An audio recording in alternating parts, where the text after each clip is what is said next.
Diana Ross, an icon bathed in fame and fortune, yet haunted by scandal, betrayal, and secrets so explosive they could shatter her legacy. I had a feeling there was a very strange, almost negative energy around me.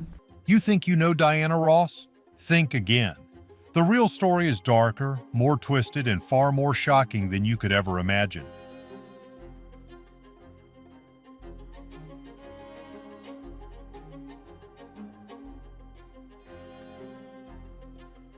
Early life and family background. Diana Ross's story begins in the heart of Detroit, Michigan, a city known for its vibrant music scene. Born on March 26, 1944, to Ernestine and Fred Ross Sr., Diana was the second of 6 children in a bustling household. But even from the start, life wasn't as simple as it seemed. A clerical error on her birth certificate listed her as Diana instead of her intended name, Diane. While this may seem like a minor mistake, it became a defining part of her identity. To her friends and family, she was always Diane, but to the world, she would become the iconic Diana Ross. Raised in a close-knit Baptist family, Diana shared her childhood with her 3 brothers, Wilbert, Fred Jr., and Arthur, and her 2 sisters, Barbara and Rita. The Ross family lived in a neighborhood near Highland Park, a vibrant area that was brimming with the energy of post-war America. Interestingly, their next-door neighbor was none other than Smokey Robinson, a connection that would later play a crucial role in Diana's journey to stardom. But life took a harsh turn when Diana was just 7 years old.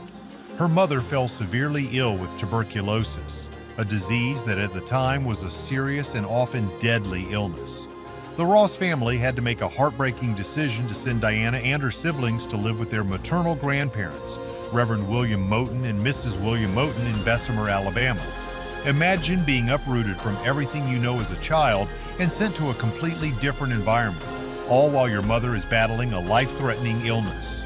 Reverend Moten was the pastor of the Bessemer Baptist Church, and life in Alabama was vastly different from the urban setting of Detroit. Here, Diana and her siblings were immersed in a world of church services and community gatherings, a stark contrast to the lively streets of Michigan. It was during this time that Diana began to develop the strength and determination that would fuel her rise to fame. But, just as she was starting to adapt to this new life, her mother recovered, and the family was reunited in Detroit. Returning to Detroit, Diana was now a different person. She had been through a lot for someone so young, and this resilience would become one of her defining characteristics. Back in the vibrant city, Diana resumed her life with her family, but now with a new sense of purpose.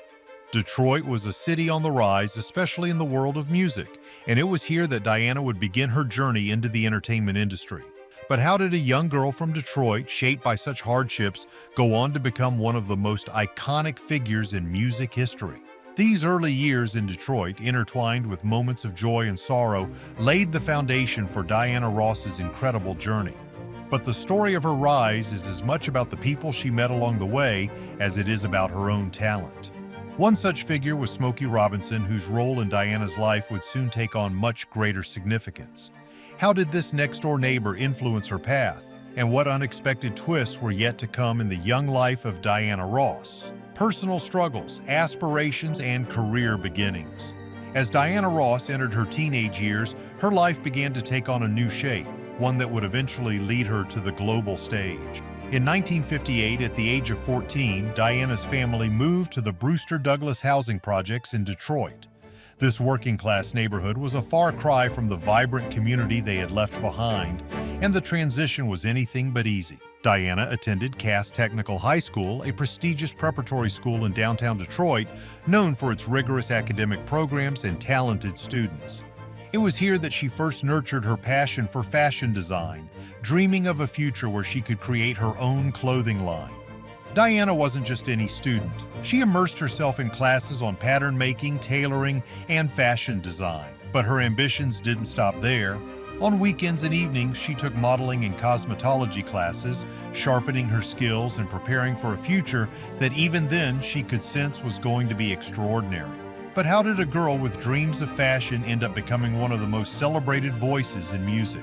The answer lies in a combination of talent, opportunity, and a bit of luck, or perhaps fate. Smokey Robinson, her former next-door neighbor, had a profound influence on Diana's early life. With his encouragement and financial support, Diana was able to take the classes that would shape her future. Diana's first job was at Hudson's, a renowned department store in downtown Detroit, where she worked as a busgirl. This job might seem insignificant, but it was groundbreaking at the time. Diana was the first African-American busgirl at Hudson's, a role that marked the beginning of her journey into breaking barriers and shattering glass ceilings. Even at this young age, Diana was making history, a theme that would continue throughout her life. In addition to her job, Diana began offering hairdressing services to her neighbors, using her skills to supplement her income. This entrepreneurial spirit was a clear sign of the determination and drive that would later propel her to stardom. By January 1962, Diana had graduated from Cass Tech, a significant milestone that marked the end of one chapter and the beginning of another. Little did she know that her life was about to take a dramatic turn toward the world of music. Rise to fame with the Supremes. The turning point in Diana Ross's life came when she was just 15 years old. In 1958, she joined the Primettes, a sister group to the male vocal ensemble, the Primes. This group, which included Diana, Betty McGlown, Florence Ballard, and Mary Wilson, was managed by Milton Jenkins, who saw the potential in these young women. But it was Paul Williams, a member of the Primes, who truly recognized Diana's exceptional talent and introduced her to the industry. The Primettes quickly gained attention, winning a prestigious talent contest in Windsor, Ontario in 1960. This victory brought them to the attention of Motown Records, the iconic label that would soon become synonymous with their success. But before they could secure a deal, they needed to audition for Motown's executives. It was during this audition that Diana's talent truly shone. Her rendition of There Goes My Baby left Motown founder Berry Gordy in awe. However, Gordy advised the group to finish high school before pursuing their careers in music, a piece of advice that Diana took to heart, even as her aspirations continued to grow. Despite Gordy's initial hesitance, the Primettes made regular visits to Motown's Hitsville, USA headquarters, where they contributed to the label's tracks by providing hand claps and backing vocals. Diana, always the overachiever, took on multiple roles within the group, acting as the seamstress, makeup artist, hairstylist, and costume designer. Her commitment to the group was evident, and it wasn't long before their efforts paid off. In January 1961, Berry Gordy finally agreed to sign the group, but only if they changed their name. Florence Ballard, showing remarkable insight, chose the name The Supremes, a title that was both powerful and gender-neutral. Diana had reservations, fearing that the name might be mistaken for a male vocal group. But despite her concerns, the name stuck, and on January 15, 1961, the Supremes officially joined the Motown family. By 1963, the Supremes had undergone significant changes, transitioning from a quartet to a trio after Barbara Martin's departure. Diana Ross, with her unmatched vocal ability, stepped into the spotlight as the lead singer. This was a transformative period for the group, setting the stage for their meteoric rise. The Supremes achieved their first major success in 1964 with the release of Where Did Our Love Go?, which became their first #1 hit. This song was the catalyst for a string of chart-topping successes that would cement the Supremes as trailblazers in the music industry. But their rise to fame wasn't without its struggles. Behind the scenes, tensions were brewing, especially as Diana began to take center stage. Florence Ballard, once the heart of the group, found herself increasingly sidelined as Gordy pushed Diana into the spotlight. The decision to make Diana the lead vocalist wasn't just about talent, it was also about image. Gordy saw in Diana the potential to cross over into the mainstream, and he wasn't wrong. But this move created a rift within the group, leading to internal conflicts that would later contribute to Florence's tragic exit from the Supremes. As the Supremes continued to climb the charts, the pressures of fame began to take their toll. Diana's relationship with Berry Gordy, which had started as a professional collaboration, evolved into something more personal. How did this romantic entanglement affect the group's future, and what other secrets were hidden behind the glittering facade of the Supremes' success? The rise of the Supremes was nothing short of extraordinary, but many people wonder, was Diana's success with the group inevitable, Or were there other forces at play that propelled her to the top? Personal life, relationships, and marriages. As Diana Ross's career skyrocketed, her personal life became increasingly complex and often controversial. In 1965, she made a big change by officially altering her name from Diane to Diana, solidifying the persona the world would come to know and adore. But behind the glamorous image lay a series of relationships and marriages that would shape her life in profound ways, some of which were mired in scandal and speculation. One of the most important relationships in Diana's life was with Berry Gordy, the CEO of Motown Records. Their relationship began in the mid-1960s, at a time when the Supremes were reaching the peak of their fame. Gordy and Ross's romantic involvement was not just a matter of personal affection, it was deeply intertwined with the business side of Motown. Gordy saw in Diana a star who could transcend the boundaries of the music industry and become a global icon, and he was determined to make that vision a reality. However, this relationship was kept under wraps for many years, shrouded in secrecy due to its potential to stir controversy within the group and the wider Motown family. This relationship reached a turning point in August 1971 when Diana gave birth to her eldest child, Rhonda Suzanne Silverstein. For years, it was publicly believed that Rhonda's father was Robert Ellis Silverstein, the influential music executive whom Diana married in 1971. However, when Rhonda turned 13, Diana revealed the truth.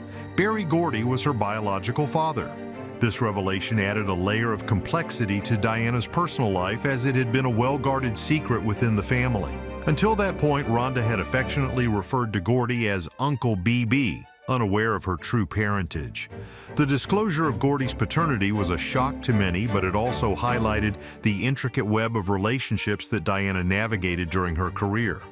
Diana's marriage to Robert Ellis Silverstein was another pivotal chapter in her life. The couple had two more daughters together, Chudney Lane Silverstein, born in 1975, and Tracy Joy Silverstein, who would later rise to fame as the talented actress Tracy Ellis Ross. The marriage, however, was not without its challenges. In 1977, after 6 years of marriage, Diana and Silverstein divorced. The split marked the end of an era in Diana's life, but it also set the stage for new beginnings. Following her divorce, Diana's personal life continued to attract public attention. In 1985, she met and married Norwegian shipping magnate Arne Næss Jr., marking the start of a new chapter in her personal and family life. This marriage expanded Diana's family as she became a stepmother to Næss's 3 older children from a previous relationship.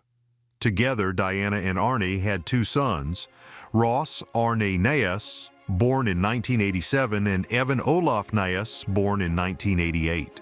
The marriage initially seemed strong, but it was eventually strained by Næss's extramarital affair, leading to their separation in 2000. Despite the end of her second marriage, Diana continued to cherish her role as a mother and grandmother, with her family becoming an increasingly important part of her life. The scandals and complexities of Diana's relationships did not diminish her love for her family. In fact, her family life often provided a refuge from the pressures of her career. As her children grew up and pursued their own paths, Tracy in acting, Rhonda in singing, and Evan in music and acting, Diana took pride in their achievements. Her role as a grandmother began in 2009 when Rhonda gave birth to Rafe Hawk, marking a new and cherished chapter in her life. Yet even as Diana found joy in her family, questions linger about the impact of her relationships on her career. How did her involvement with Berry Gordy shape her path, both positively and negatively? And how did the complexities of her personal life influence the music and performances that captivated audiences worldwide? Transition to a solo career and later achievements. By the late 1960s, it became clear that Diana Ross was destined for a solo career, a transition that was both inevitable and fraught with challenges. In May 1970, Diana officially left the Supremes to embark on her solo journey, a move that would both cement her legacy and test her resilience. Diana's debut solo album, released in 1970, marked the beginning of a remarkably successful career outside the Supremes. The album featured the hit single Ain't No Mountain High Enough, which became her first solo #1 hit on the Billboard Hot 100 and earned her a Grammy nomination. This song, with its powerful lyrics and dynamic arrangement, showcased Diana's ability to connect with audiences on an emotional level, a talent that would define her solo career. In 1971, Diana's solo success continued with the release of I'm Still Waiting, which topped the UK charts and further solidified her international appeal. That same year, she starred in her first solo television special, Diana *, which featured performances with the Jackson 5 and further demonstrated her versatility as an entertainer. Diana's ability to transition from music to television and film was a testament to her broad appeal and her relentless drive to expand her artistic horizons.